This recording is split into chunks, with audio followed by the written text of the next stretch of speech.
Chemistry basic concepts हम पहला chapter पढ़ रहे हैं। आज का हमारा टॉपिक है रिलेटिव एटॉमिक मास। रिलेटिव एटॉमिक मास क्या है? रिलेटिव से मुराद ये है कि आप किसी से रिलेट करके निकालेंगे। Relative atomic mass is the mass of an atom of an element as compare to the mass of one atom of carbon taken as 12। किसी भी एलिमेंट के एक एटम का मास जिसे आप कार्बन 12 के एक एटम के मास से रिलेट करके निकालते हैं उसे हम रिलेटिव एटॉमिक मास कहते हैं। यानी आप कार्बन 12 को बतौर स्केल इस्तेमाल कर रहे हैं या एज स्टैंडर्ड या रेफरेंस यूज़ कर रहे हैं। अब है कार्बन 12 क्या चीज़ है। कार्बन के 3 आइसोटोप्स हैं, कार्बन 12, कार्बन 13, कार्बन 14। कार्बन 12 को इसलिए कार्बन 12 कहते हैं कि इसका मास या मैस 12 है। कार्बन का एटॉमिक मास 12 है। किस तरह 12 है? क्योंकि इसके न्यूक्लियस में 6 प्रोटॉन और 6 न्यूट्रॉन हैं। और आप एटॉमिक मास को डिफाइन ही किस तरह करते हैं? Total number of protons and neutrons with in an atom. इसका मतलब है कि कार्बन 12 को एज अ स्केल यूज़ करते हुए आप बाकी तमाम एलिमेंट्स के एटम्स का मास कैलकुलेट करेंगे या निकालेंगे, उसे हम रिलेटिव एटॉमिक मास कहेंगे। अब रिलेटिव एटॉमिक मास को एक्सप्रेस करने के लिए आपको कोई ना कोई यूनिट चाहिए, तो यहाँ पे जो यूनिट यूज़ होगी वो एटॉमिक मास यूनिट होगा।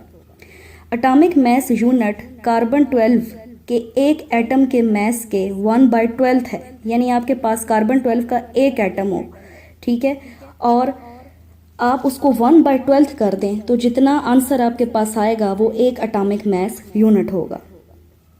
For examples, relative atomic mass of one atom of hydrogen is 1.008 AMU on carbon 12 scale. Relative atomic mass of chlorine is 35.453. Relative atomic mass of copper is 63.453. Relative atomic mass of uranium is 238.0289. इसका मतलब है ये जितनी भी examples हैं इन सब elements के एक एटम का मास आपने कार्बन 12 के एक एटम के मास से रिलेट करके निकाला है, इसलिए ये रिलेटिव एटॉमिक मास है। क्योंकि आप कार्बन 12 को एज अ स्केल यूज़ कर रहे हैं। जैसे आप किसी स्केल को यूज़ करते हुए 4 सेंटीमीटर या 10 सेंटीमीटर की लाइन ड्रॉ कर सकते हैं, आप एक स्टैंडर्ड यूज़ कर रहे हैं। इसी तरह हम एटॉमिक मासेस के लिए कार्बन 12 को बतौर स्केल या स्टैंडर्ड इस्तेमाल करते हैं। Why we use relative atomic mass scale, कि हम रिलेटिव एटॉमिक मास स्केल ही क्यों इस्तेमाल करते हैं। हम पिछले लेक्चर में पढ़ चुके हैं कि एक एटम इस कदर छोटा होता है, अगर आप अपनी पेंसिल से अपनी नोटबुक पर एक फुल स्टॉप लगाएं तो एक फुल स्टॉप के अंदर 2 मिलियन एटम्स समा सकते हैं। यानी 20 लाख एटम एक फुल स्टॉप के अंदर समा सकते हैं। तो इस कदर छोटी चीज़ का वज़न या मास मालूम करने के लिए हमारे पास कोई प्रॉपर बैलेंस नहीं है, इसलिए इस तरह की चीज़ के लिए हम कार्बन 12 का स्केल यूज़ करते हैं। The masses of atoms are extremely small, we don't have any balance to weigh such an extremely small mass. इतने छोटे मास को मेजर करने के लिए या वेट करने के लिए हमारे पास कोई प्रॉपर बैलेंस नहीं है। That's why we use the relative atomic mass unit scale. इसी वजह से हम रिलेटिव एटॉमिक मास यूनिट का स्केल इस्तेमाल करते हैं। ये बात याद रखिएगा कि हम कभी भी एटम्स का एग्जैक्ट एटॉमिक मास कैलकुलेट नहीं कर सकते, हम हमेशा रिलेटिव एटॉमिक मास यूज़ करते हैं। Why we use carbon 12 scale. फिर ये सवाल पैदा होता है कि हम कार्बन 12 स्केल क्यों इस्तेमाल करते हैं।